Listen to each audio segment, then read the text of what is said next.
Okay, hello amigos, எல்லாரும் எப்படி இருக்கீங்க? எனக்கு கொஞ்சம் உடம்பு சரியில்லை. ஸோ ஆல்ரெடி என்னோட குரல் கேவலக்குரியா தான் இருக்கும்.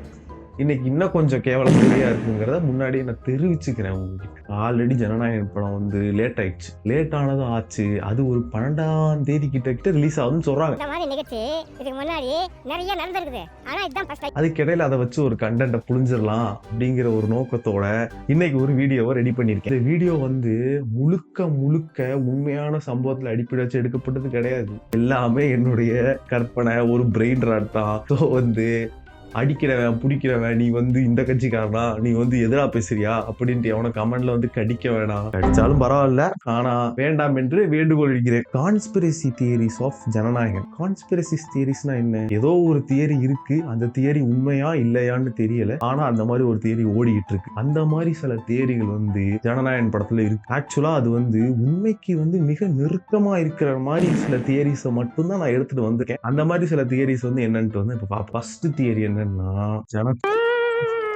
இதுதான் அந்த கான்ஸ்பிரசி நோட். இந்த நோட்ல என்னோட கான்ஸ்பிரசி எல்லாத்தையும் நான் எழுதி வச்சிருக்கேன்.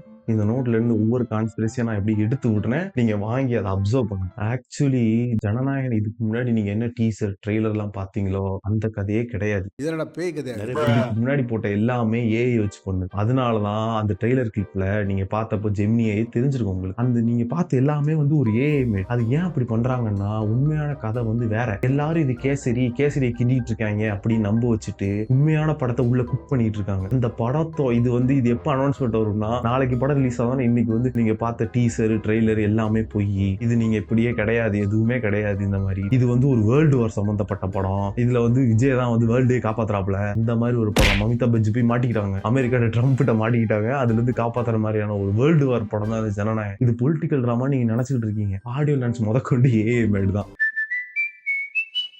இரண்டாவது கான்ஸ்பிரசி தியரி என்னன்னா, அதுவும் ஏஐ தான். ஆனா என்ன பிரச்சனைனா, ஜனநாயகன் எடுக்கிறதுக்கு பட்ஜெட்டே கிடையாது. ஆக்சுவலி ஜனநாயகனுக்கு ஒதுக்கப்பட்ட எல்லா பட்ஜெட்டும் விஜயே சேலரிட்டு வாங்கிட்டு போன காரணத்தினால இப்ப ஜனநாயகன் எடுக்கிறதுக்கு பட்ஜெட் கிடையாது. அதனால என்ன பண்றாங்கன்னா, உண்மை எது பொய் எதுன்னு தெரியாத மாதிரி ஒரு ஏஐ பேக்கேஜை வாங்கி அதுல விஜய் நடிக்கிற மாதிரி நடிக்கவீங்க. அப்படியே விஜயை கொஞ்சம் போட்டு பேக்ரவுண்ட் கேரக்டர்ஸ்லாம் செட் பண்ணி அப்படியே நடிக்கவீங்க. நீங்க உலக வரலாற்றில் முதல் முறையாக முழுமையா ஒரு ரியலையும் ஏஐயும் வச்சு அது ரியலி ஏஐனே சொல்லாம அவருடைய கடைசி படமான இந்த படத்துல இருந்து எக்ஸ்பெரிமெண்ட்டை பண்ணிட்டு அடுத்து ஒரு 2 மாசம் கழிச்சு படத்தை தேட்டர்ல இருந்து எடுத்ததுக்கு அப்புறம் நீங்க பார்த்தது ஒரு ஏஐ ஃபிலிம் அப்படின்னு சொல்ல போறாங்க. ஆனா ஒரு தியரி போயிட்டு இருக்கு ஃப்ரெண்ட்ஸ். இன்னொரு தியரி ரொம்பவே ஒரு நம்பகமான தியரின்னு சொல்லலாம். பராசக்தி ட்ரெய்லருக்கு ஜனநாயகன் ட்ரெய்லரோட அதிகமான வியூஸ்.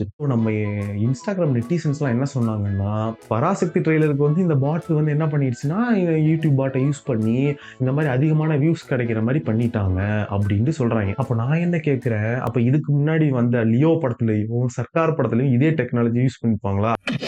யாருக்கு தெரியும், பண்ணிருக்கலாம். அப்போ உண்மையிலேயே ரெக்கார்ட் மேக் பண்றது ஹீரோஸா இல்ல சன் பிக்சர்ஸ் யூடியூப் சேனலா? விஜய் ரிட்டையர் ஆறாரு, எல்லாரும் அழுகுறாங்க. அனில்ஸ்லாம் உங்களுக்கு இந்த மாதிரி ஒரு நிலைமை வரும்டா, அமைசலா அஜித்தும் ரிட்டையர் ஆவாப்ல, அதனால நீங்களும் அழுவீங்க, அப்போ ரிட்டையர் ஆகும்போது அழுவீங்க அப்படின்னு. ஆனா ஒரு கான்ஸ்பிரசி தியரி என்ன சொல்லுதுன்னா, அஜித் ஆல்ரெடி ரிட்டையர் ஆயிட்டாப்ல. ஆல்ரெடி ரிட்டையர் ஆயிட்டு விஜய் ரிட்டையர் ஆகிறதுக்கு முன்னாடி லெட்டர் எழுதி வச்சிட்டாப்ல.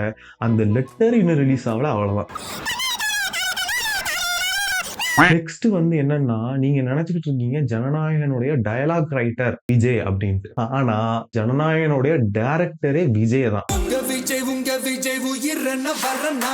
அவெஞ்சர்ஸ் எண்ட் கேம்ல வர மாதிரி உங்களுக்கு கதை, திரைக்கதை, வசனம், இயக்கம் அப்படின்னு போட்டு ஹச் வினோத்னு போட்டுட்டு அப்படியே அவெஞ்சர்ஸ் எண்ட் கேம்ல டிசப்பியர் ஆகிற மாதிரி அப்படியே டிசப்பியர் ஆயிட்டு அப்படியே இளைய தளபதி விஜய் அப்படின்ட்டு வரப்போகுது. நடக்கிறதுக்கான வாய்ப்புகள் இன்னும் ஜாஸ்தியாவே இருக்கு. ஏன்னா டைலாக்ஸ் அதான் சொல்லுது, அப்படிதான் வருது. ஐயா, இது தளபதி படம் இல்லனா 2 பேரும் சேர்ந்து பண்ணாங்க, அப்படி கூட வர வாய்ப்புகள் இருக்கு. அடுத்த கான்ஸ்பிரசி தியரி என்னன்னா, ஜனநாயகன் விஜயோட கடைசி படம் அப்படின்னு நீங்க நினைச்சிட்டு இருக்கீங்க.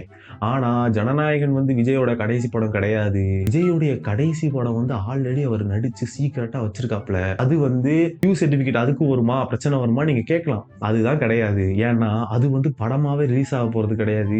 அது யூடியூப்ல ஷார்ட் பிலிமா எபிசோட ரிலீஸ் ஆக போகுது. ஜனவரி மாசம் லாஸ்ட்ல ஒண்ணு, பிப்ரவரி மாசம் லாஸ்ட்ல ஒண்ணு, மார்ச் மாசம் லாஸ்ட்ல ஒண்ணு எலெக்ஷனுக்கு முன்னாடி ரிலீஸ் ஆக போகுது.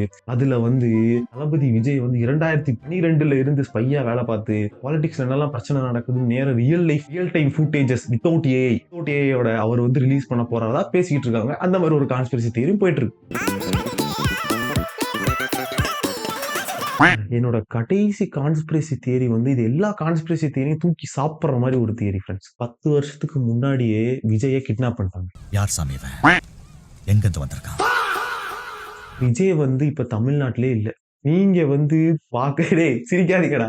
அவரை வந்து 10 வருஷத்துக்கு முன்னாடி கிட்னாப் பண்ணிட்டாங்க. அவரை கிட்னாப் பண்ணி அவரும் தன்னோட ஃபேன்ஸ் யாராவது வந்து நம்மளை காப்பாத்துவாங்க அப்படின்ட்டு ஒரு டஞ்சனுக்குள்ள வெயிட் பண்ணிருக்காப்ல 10 வருஷமா. ஆனா அவரை யாருமே காப்பாத்தல. அவரை வந்து கடத்தி வச்சுட்டு உள்ள வச்சுட்டு வெளியே ஒரு இப்ப தமிழ்நாட்டுல வந்து 9 லட்சம் கோடி கடன்ல இருக்குன்னு சொல்றாங்கல்ல, அதுல 3 லட்சத்தை கோடியை கொடுத்துதான் ஒரு ஹைப்பர் சென்சிட்டிவ் விஜயை மேக் பண்ணிருக்கானுங்க ஏஐ போட்டு. நீங்க பாக்குறது விஜயே கிடையாது, அது ஒரு சாட் ஜிபிடி. காமெடி வேண்டாம், நான் சொல்லிட்டேன் நானு. என்ன பிரீமியம் வெர்ஷன் மாதிரி அவர்கிட்ட வந்து நீ வந்து அரசியல் வா, அரசியல் வந்துட்டு இந்த மாதிரி எல்லாம் பேசு. அவர் பேசுறது நீங்க நல்லா பார்த்தாலே தெரியும், அடுத்த பார்ட்டிக்கு சப்போர்ட் பண்ற மாதிரியே இருக்கும். அவர் பார்ட்டிக்கு எதுவுமே நல்லது நடக்காது. ஏன்னா எல்லாமே வந்து ஆல்ரெடி ப்ரோக்ராம் பண்ணப்பட்டதுதான் எல்லாமே. நீங்க வந்து அவர் பேசுற எல்லாமே அவர் வந்து இப்ப முன்னாடி எப்படி இருந்தாப்ல இப்ப எப்படி இருக்காப்ல யோசிச்சு பாருங்க நீங்களே. அவரை வந்து கிட்னாப் பண்ணி வச்சிருக்கானுங்க. உண்மையான விஜய் எங்க இருக்காங்கன்ட்டு விஜய் ஃபேன்ஸ் எல்லாம் கண்டுபிடிச்சு அவரை காப்பாத்துறதுக்கான வழியை பாருங்க அப்படின்ட்டு இந்த கான்ஸ்பிரசி தியரியில சொல்ல வராங்க. நீங்க வந்து நினைச்சுக்கிட்டு இருக்கீங்க நம்மளோட விஜயோட கடைசி படம் ஜனநாயகன் அப்படின்ட்டு. விஜயோட கடைசி படம் என்னன்ட்டு விஜய்க்கே தெரியாது. ஏன்னா பாதி படத்துக்கு மேல ஏஐ தான் நடிச்சிருக்கு. இதுல எந்த கான்ஸ்பிரசி தியரி வந்து உண்மை, எந்த கான்ஸ்பிரசி வந்து பொய் அப்படின்னு எனக்கு தெரியாது. இந்த மாதிரி கான்ஸ்பிரசி தியரி நான் அட்ரஸ் பண்ணணும்னு நினைச்சேன், அட்ரஸ் பண்றேன் ஃப்ரெண்ட்ஸ். அவ்வளவுதான் ஃப்ரெண்ட்ஸ் இன்னைக்கு வந்து வீடியோ. நன்றி. உங்க விஜய் உயிர் வரனா